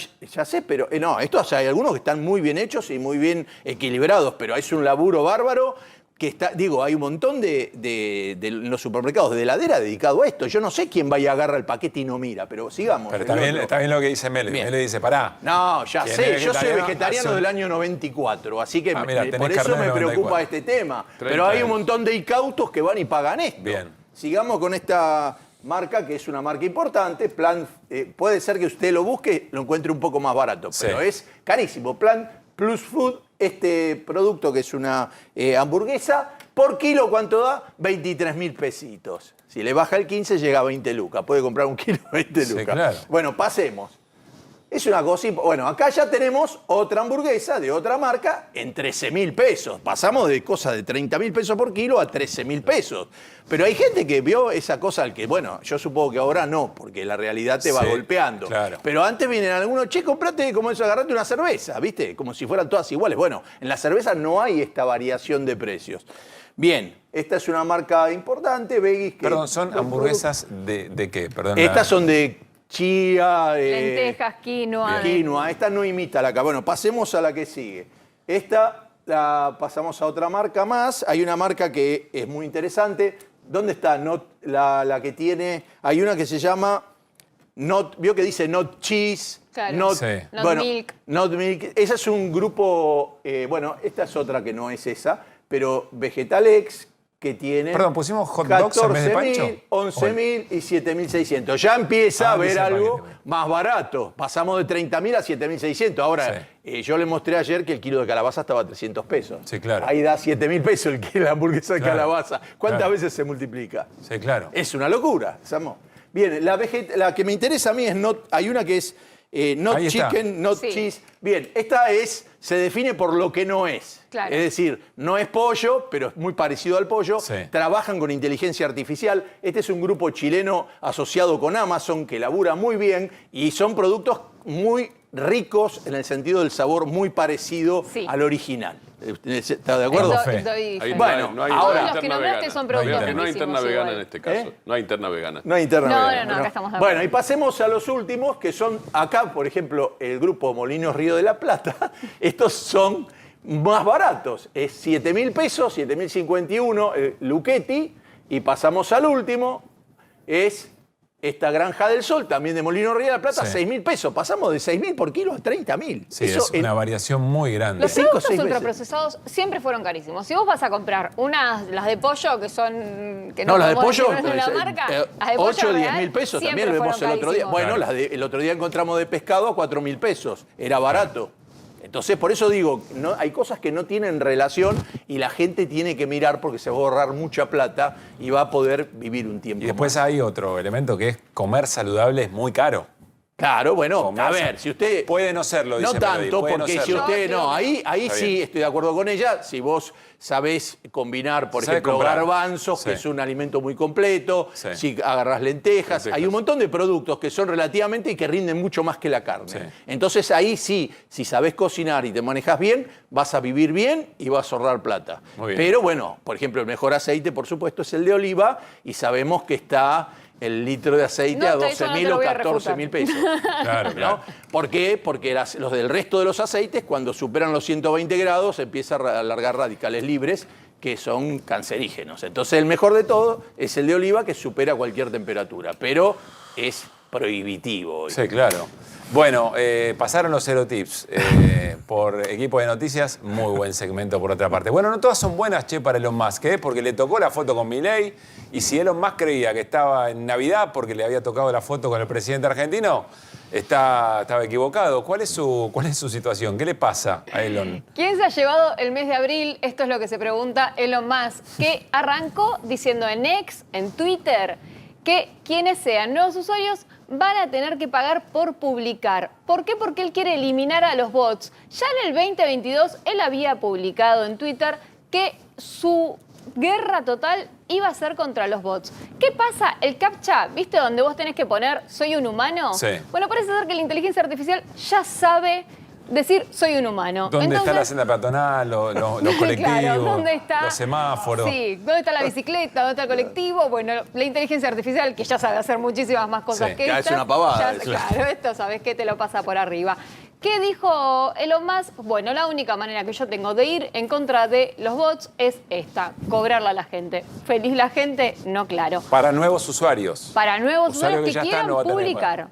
Sí, muy Ahora, bien. Toto Caputo, el ministro de Economía, usa bots. No, yo soy periodista, si no lo tengo chequeado, Claro, no lo él tengo. va a romper la Matrix. No lo tengo Él usa bots, Sí. es público esto. Sigue Nos usándolos. Lo llenamos de preguntas nosotros Claro. también. Bien, pero seguimos. Un dato que me parece importante de esto que cuenta sobre Elon Musk, la red social X, y que tiene que ver con algo que hoy trae Martín. Javier Milei en un momento, en esa reunión con Elon Musk, le prometió o le ofreció interceder con el gobierno de Luis Ignacio Lula da Silva porque es muy bolsonarista Elon Musk. Entonces, como la justicia brasileña, corregime, la justicia brasileña, el Tribunal Superior de Justicia de Brasil, le tiró abajo algunas cuentas porque incitaban a la violencia en el Brasil de Bolsonaro, que desconocía el resultado electoral, Milei se ofreció a interceder. Creo que ahora en la visita de Mondino dijo, bueno, está bien, tranquilo, no me voy a meter acá. El gobierno argentino no se va a meter en este no sería bolonqui. el mejor indicado para interceder. No, pero es un dato que político esto que trae también Sí, claro. Melody. Sí, por supuesto, porque además Elon Musk se tiró contra un miembro del Tribunal Supremo, que es la Corte Suprema Argentina, Sí. directamente, contra Moraes, uno de los miembros del Tribunal Supremo. De Brasil. De Brasil, exactamente. Milei le prometió a Musk en la reunión que iba a interceder.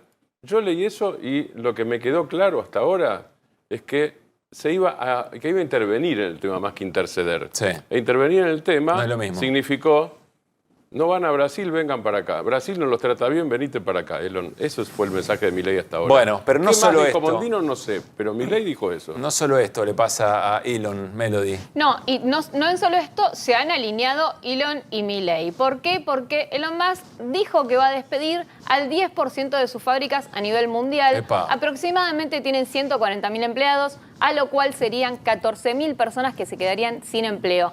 ¿Sabes qué dijo al respecto? Dijo reducir costos y aumentar la productividad. También militando el ajuste, Elon. Sí.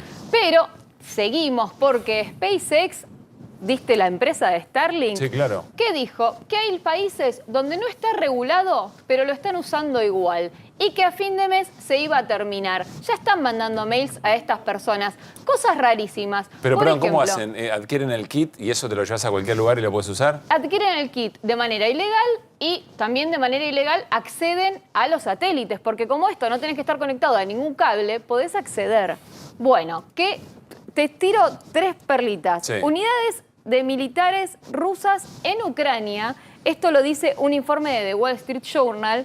También milicias en Sudán y en Zimbabue ya confiscaron kits, llevaron presa a la gente y también los multaron. Bueno. Así que, ¿quién se ha robado el mes de abril para Elon Musk? Que son todas malas. Bueno, si le va así a Elon, ¿qué nos queda a nosotros, no? Bueno, nos vamos a meter en el trabajo de la consultora Proyección. Les decíamos, está Manuel Zunino aquí con nosotros. ¿Cómo anda, Manuel? Gracias por venir. Bien, ¿cómo estás? ¿Te divertiste un rato? Pues la verdad que muy divertida Más la o mesa. menos. Bueno, ahora nos vamos a preocupar. Dale. Te invito a la pantalla, te invito a que vayamos a compartir alguna de las placas, algunos de los datos que dejó el último trabajo de la consultora Proyección, que son muy interesantes para pensar lo que habíamos arrancado, con lo que habíamos arrancado el programa, que tiene que ver con saber qué es lo que le está pasando a la sociedad o al gobierno en realidad, con el vínculo con un sector de la sociedad que todavía lo acompaña, que sabe que le está pasando mal y que lo cuenta también en las encuestas, pero que todavía le tiene paciencia.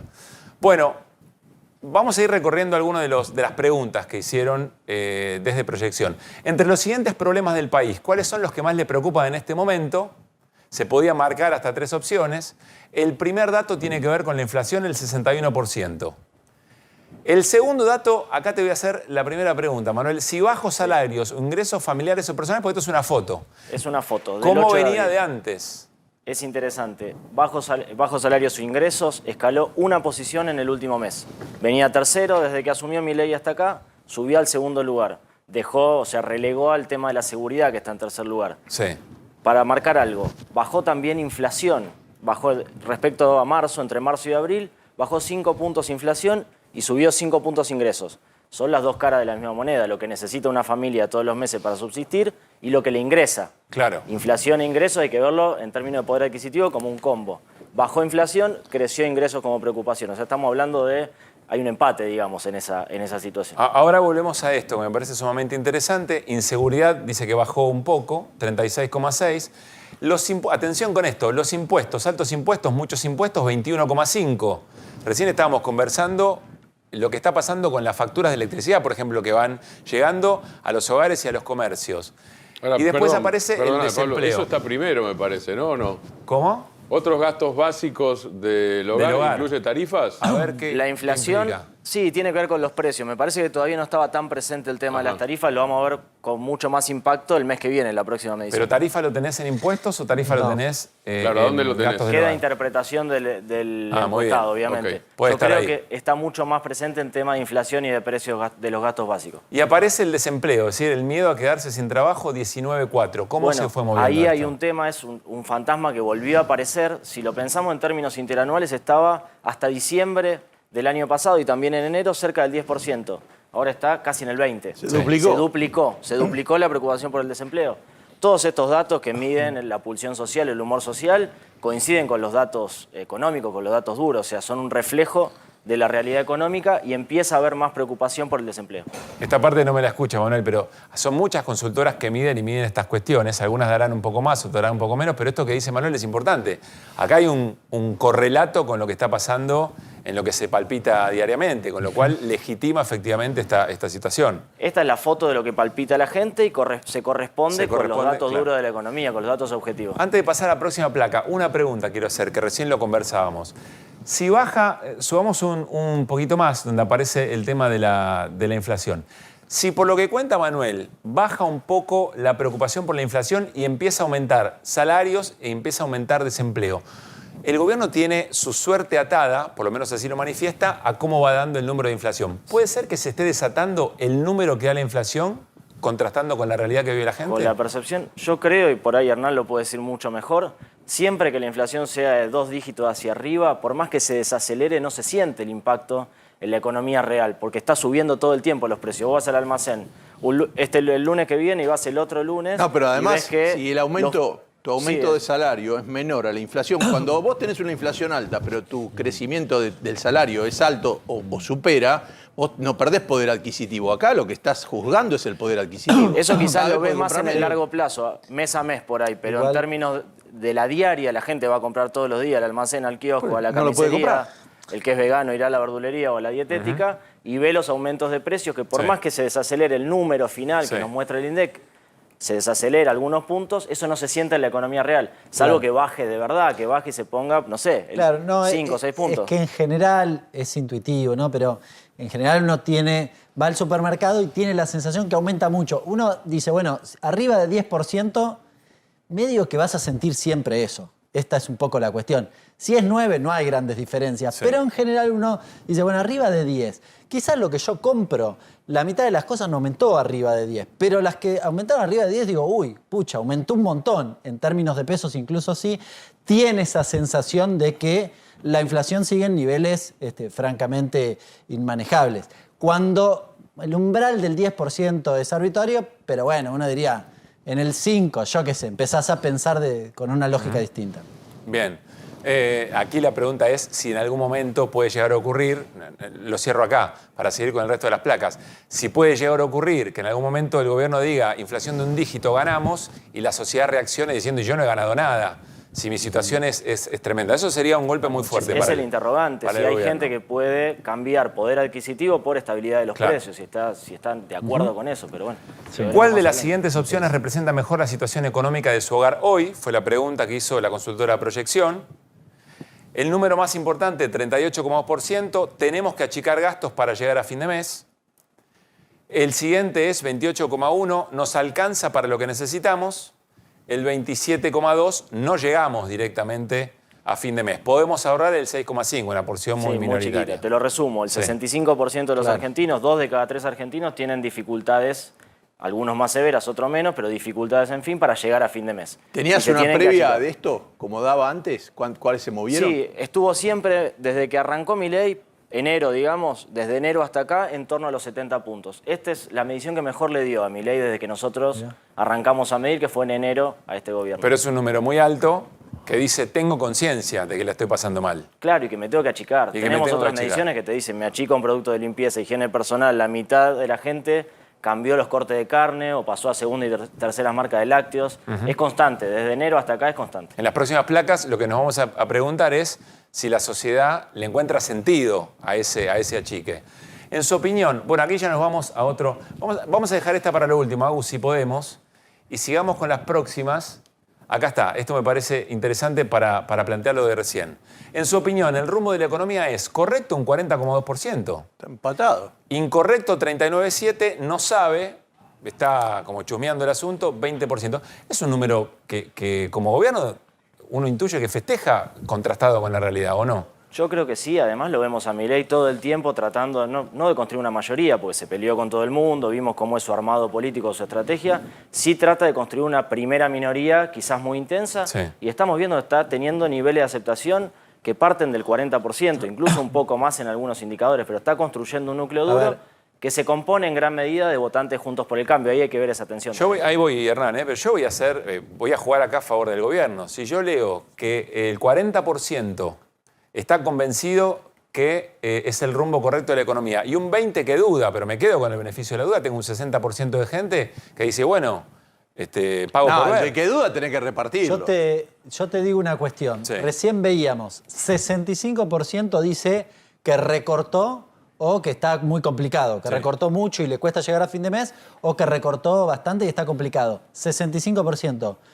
El 40% aprueba la gestión, con lo cual hay una parte importante que le está yendo mal, que aprueba digamos, la gestión del propio Milei. Que le encuentra sentido al mal pasar. Cree que tiene que hacer el esfuerzo, que se tiene que ajustar. Lo venimos viendo desde que arrancó la gestión de Milei. ¿Eso es esperanza? Esperanza, más que esperanza me parece que es ilusión, que es una palabra que también usó el gobierno. Chicos, y esa ilusión estamos a 4 meses de una elección que se ganó por el 56%. ¿Qué Hay un querés decir con eso, 16% que se fue. ¿Qué querés decir con eso? Y que el 16% no lo veo. ¿Dónde está el 16%? Tendría que haber... Digo, yo, todas las encuestas que vi hasta ahora andaban rondando el 50%, de decir, bueno, ahí no sabemos qué pasa con no sabe, no contesta. Depende del indicador. 50 es la imagen de Javier Milei. Me cae simpático, me cae bien. Pero cuando ves otros indicadores como este, ahí empezás a ver que se achica el margen del gobierno y se acerca a un 40% de apoyo bastante firme, eso sí hay que decirlo. Ahora vamos a seguir sumando preguntas que hizo la consultora Opinión para ver si seguimos discutiendo sobre esto. El presidente pidió paciencia a los argentinos para empezar a ver mejoras. ¿Usted cuánto tiempo está dispuesto a esperarlo? No estoy dispuesto a esperarlo nada, 33,3%, no lo banco. Más de un año, el 22,6%, más de un año. Entre 6 meses y un año, 18,4%. Entre 3 y 6 meses, 13,4%. Hasta 3 meses, 12,3%. Primera pregunta, Manuel, acá. ¿Cuándo hicieron esta consulta? Cerramos el 8 de abril el campo, hace poco, una semana. Esto es hoy, entonces. Sí, es la foto actual. O sea, hoy hay gente que entre 3 meses y más de un año, ¿cuánto suma esto más o menos? Y estamos hablando de 2 de cada 3 argentinos. Y casi 70, 67 es la diferencia con 33. Es otro dato, no sé si piensan otra cosa, pero es un dato que el gobierno también podría perfectamente festejar. Lo puede festejar, el tema que también es momentáneo, es inestable también esa paciencia. Pensá que hasta 3 meses es... El segundo semestre es el límite que se puso Javier Milei también. Dijo, va a ser duro abril, va a ser duro mayo, a partir de junio, julio vamos a ver mejoras. Esa gente está esperando resultados. Si el gobierno no se la da... No sabemos cómo va a seguir la película, pero si la película sigue mal como hasta ahora, probablemente pase a estar en rojo y se sume a la última parte. Está bien, pero a hoy, un gobierno que va tan fuerte con el ajuste, todavía tiene un margen importante de confianza en lo que puede llegar a venir. Es muy llamativo que este nivel de ajuste tan acelerado y tan brusco genere todavía niveles de paciencia, niveles de apoyo y de expectativa. Yo vuelvo con el 40%. Si vemos los que lo bancan hasta un año o más de un año, suman el 41%. Es esa base sólida. La base sólida que Javier Milei alimenta con medidas materiales, no, pero sí con mucho gesto simbólico. Y quizás también es gente de nivel socioeconómico más alto que se puede bancar el ajuste. Con medidas simbólicas decís, por ejemplo, la agresión a determinados cucos que se supieron construir. Cambiarle el nombre al Centro Cultural Kirchner. Lleno de ejemplos está de cosas que hace Milei para seguir en agenda y para darle esa proteína simbólica con la que alimenta ese vínculo. ¿Qué opinión tiene y distintas personalidades de la política? Vamos con Javier Milei. Está entre muy positiva, regular positiva, regular negativa, distintos matices entre bueno y malo, y acá hay un resumen, digamos, más allá de los pormenores, vos nos dirás, Manuel, si son importantes, pero Javier Milei tiene una mirada positiva, sumando todos los gradientes de lo positivo, del 40,1 y una negativa del 45,5. ¿Este dato cómo lo analizás? Primero, tuvo un crecimiento el último mes. Nosotros creemos que tiene que ver con que la gente percibe, porque es la misma gente que marca que dejó de marcar la inflación, digamos, bajó la preocupación por la inflación, creció la imagen de Milei. Sí. Y después, de alguna manera, con los recortes en el Estado y todo el ataque a lo público, hay una parte de la sociedad, sobre todo el electorado de Javier Milei, que cree que empieza a cumplir la gran promesa de campaña, el mantra este que el ajuste le iba a pagar la casta. Hasta este momento no se veía. Milei empieza a recortar el gasto público y hay gente que lo votó que empieza a comprar ese relato. Sube la imagen de Milei, está en 46 puntos el mes pasado, está en 49. Lo mismo, los azules intensos están casi en un 40%. Yo creo que si la economía sigue como hasta ahora, dentro de 3 meses vamos a ver que se va a achicar esto. Esa es la pregunta, ¿no? Es la pregunta. Yo intuyo por distintos indicadores que se va a acercar al 40% y va a construir cierto apoyo duro que se nutre del 30% original, una parte, cerca de un 80%, y votantes Juntos por el Cambio. Bien, interesante que los únicos que superan positivo a negativo son el presidente y la vicepresidenta, Javier Milei y Victoria Villarruel. Son los únicos que hoy tienen saldo positivo, ¿cierto? Bien. Dame una más, ya vamos a volver sobre los nombres propios. ¿Cuáles de los siguientes dirigentes deberían ser los principales referentes de la oposición? Se podían elegir hasta 3. Acá hay un dato interesante. Miren la diferencia que hay dentro de la oposición propiamente dicha, digamos, ¿no? Después tenemos matices, dialoguistas. Axel Kicillof, 32,9. Le sigue Sergio Massa con 16,6. Leandro Santoro aparece con 14,4. Y Horacio Rodríguez Larreta, también me llama la atención lo de Larreta, porque dentro del resto de los espacios que no son nítidamente oposición y prácticamente sin intervenir en la vida pública, aparece Horacio Rodríguez Larreta y después el resto de las opciones. ¿Qué lees acá, Manuel? Claramente Kicillof es el espejo de Javier Milei. Los dos decidieron ser, de alguna manera, el contrario del otro y definirse por oposición. Eso está muy sólido, ese número desde que arrancamos a medir. Y vemos una diferencia entre Kicillof y Milei. Milei tiene mejor imagen que evaluación de la gestión. Veíamos el número de imagen, la evaluación de la gestión es más baja. Con Kicillof pasa lo inverso. Quizás hay gente que no le cae muy simpático, pero que valora muy bien el trabajo que hace como gobernador de la provincia de Buenos Aires. Eso explica también el resultado de la última elección. Que haya ¿La muestra es nacional o de la provincia de Buenos Aires? Es nacional, pero tenemos también, Martín, muestras en provincia de Buenos Aires que nos marcan niveles muy altos de evaluación de la gestión de Kicillof, siempre por arriba de su imagen. Eso no es normal. En general los políticos tienen un poco mejor imagen que evaluación de la gestión. No es normal o no es habitual que tenga mejor gestión que imagen. Claro, pero con Kicillof viene pasando esto hace bastante. Ya hace varios años que vemos ese fenómeno. Bien, yo creo que acá podríamos cerrar esto y quiero darle lugar a Martín Granowski, porque Martín, entre las cosas que le queremos preguntar, tiene que ver con qué es lo que está pasando dentro de la interna peronista. Manuel, muchísimas gracias por haber venido y sobre todo por explicarnos los datos, que más allá de verlos, me parece que lo que vale es la lectura que hacen los profesionales y viva las ciencias sociales, por otra parte, ¿no? Sí. Y el martes estaremos todos defendiendo la universidad pública. Gracias, Manuel, por haber venido.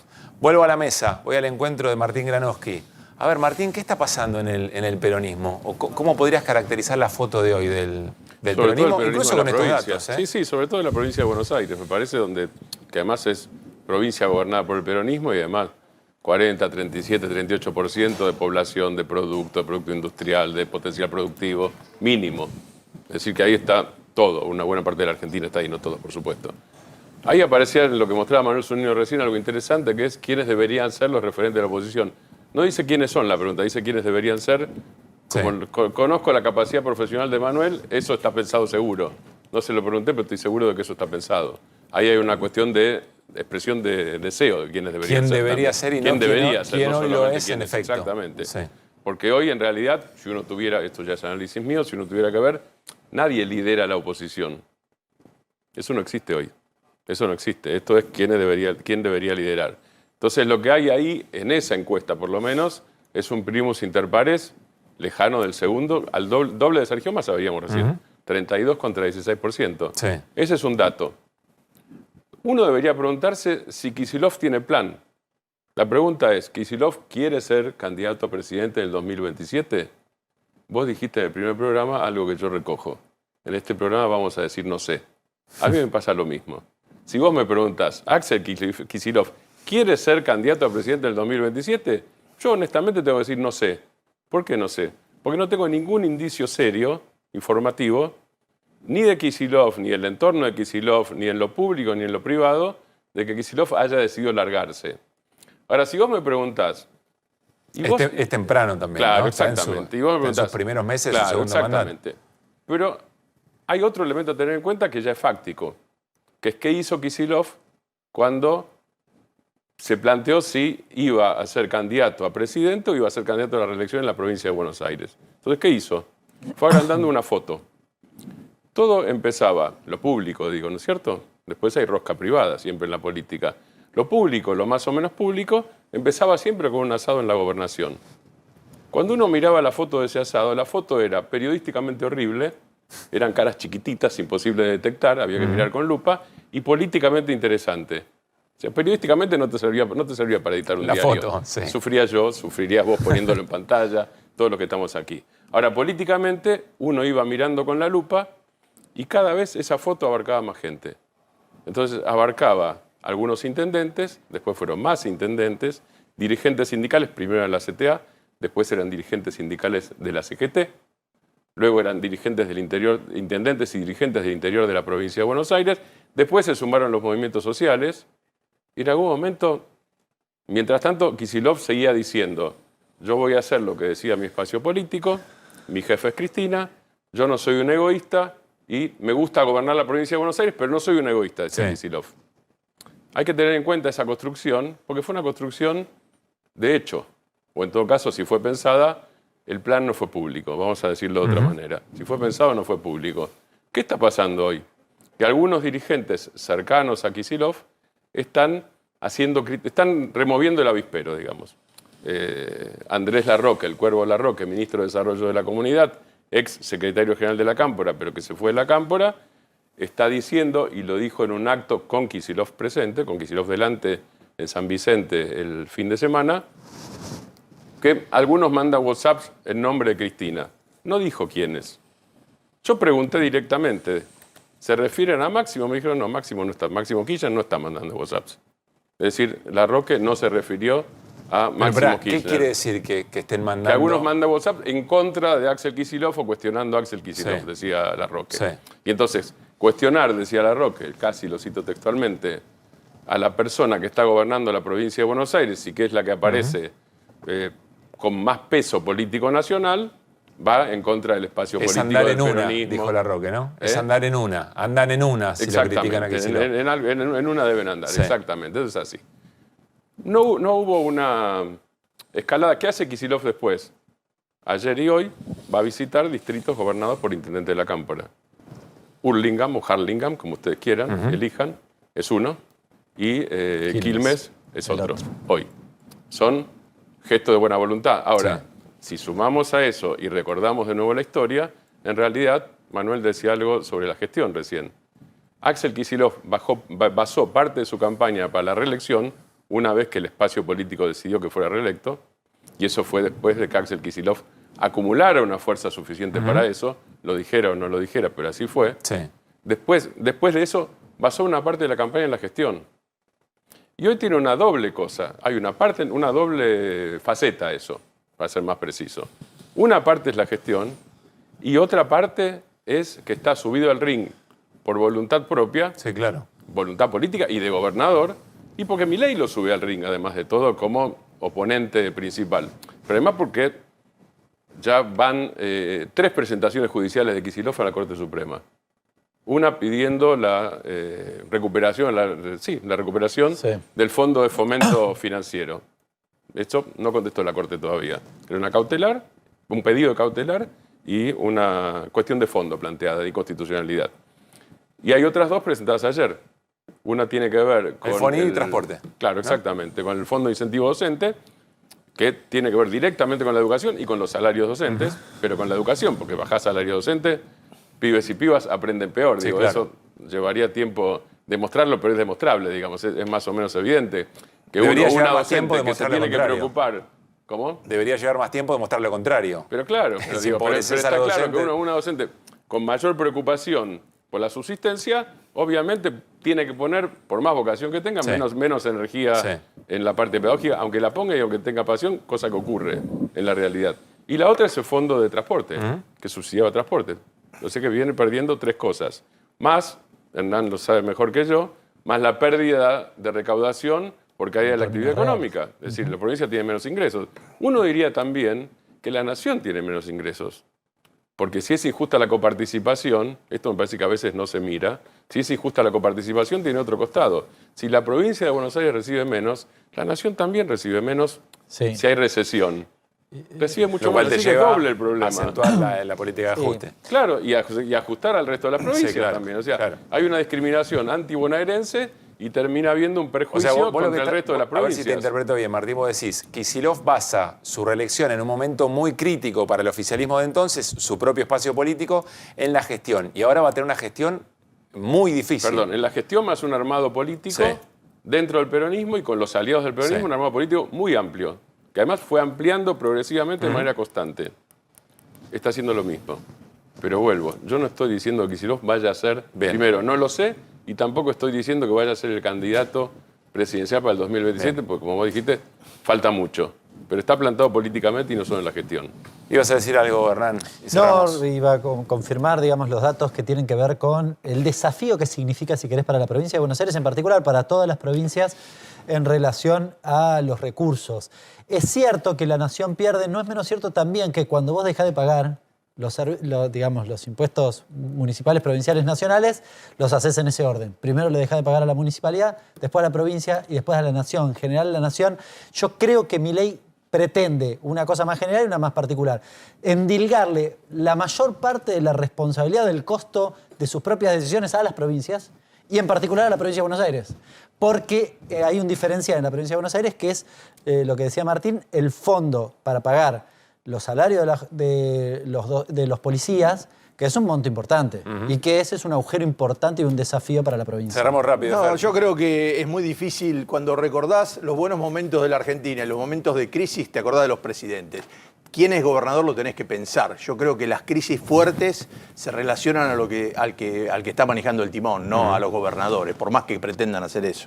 Bueno, vamos a ver qué pasa con Kicillof como principal referencia de la oposición en este caso. Quizá ahí hay otro matiz. Bueno, inauguramos un segmento en Equipo de Noticias en esta noche. ¿Qué haces, perdido? Y que tiene que ver con una posibilidad de reencuentro muy específica y muy concreta.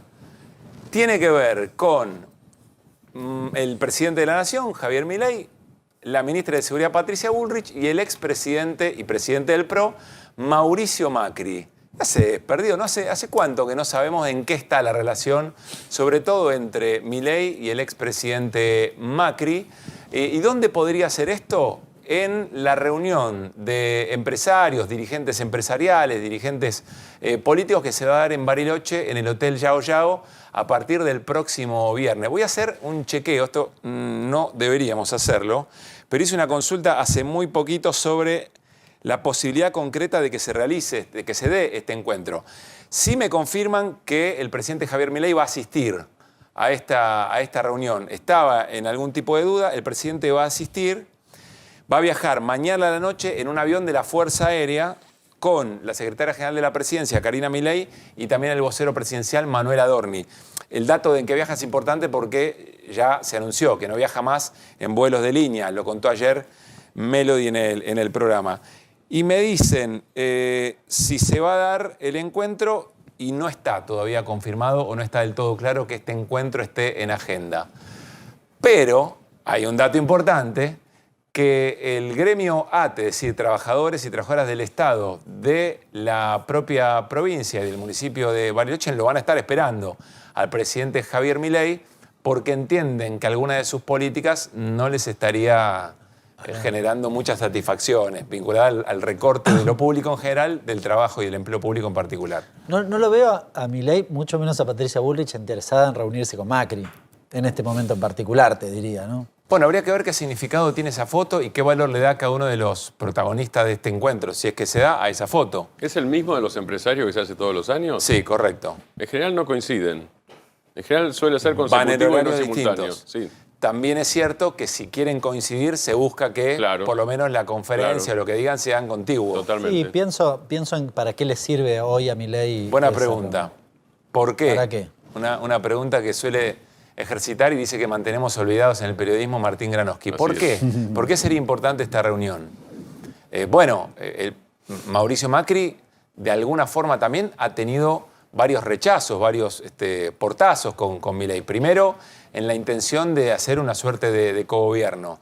Después, en realidad, de ser parte más activa del gobierno. Pero después también, en función, cuando lo ve a Milei y ve el grado de ajuste que lleva adelante, dice, no, pará, quizá sea más importante esperar y ver y nosotros mantenernos agazapados. ¿Qué pasa en el Congreso? También teniendo es una en cuenta pregunta igual que Javier Milei, cada vez que tratan de involucrar a alguien de su espacio diciendo que está quebrado, trata de hacer fotos más obvias de estar abrazados, por ejemplo, con Victoria Villarruel. En su momento. Quizás ahora lo que traten de hacer es, a propósito, estar juntos en la foto todos para, bueno, decir que estamos todos bien. Bueno, veremos, ¿no? Está la discusión de la ley bases en el Congreso. Cada vez que Milei habla de Mauricio Macri, siempre es elogioso, ¿no? Habla de su solidaridad en términos de ponerle en estas épocas, a disposición. Le está comiendo hay algunos riñones. recortes viejos que... No, me refiero en este sentido. Bueno, va a ser interesante a ver qué señal se da, si se da este encuentro, y si no se da también va a ser un dato, ¿no? Porque vale lo que pasa y vale lo que no sucede. Gracias, Martín, por haber venido esta noche. Fer, Melody, Hernán, ¿nos reencontramos? Un gusto. Claro bueno, que sí. llega en A24 Babi Echecopar. Basta, Babi. En serio, basta. Está. Babi Echecopar, a continuación. A24 mañana, equipo de noticias a las 9 de la noche. Que pasen bien.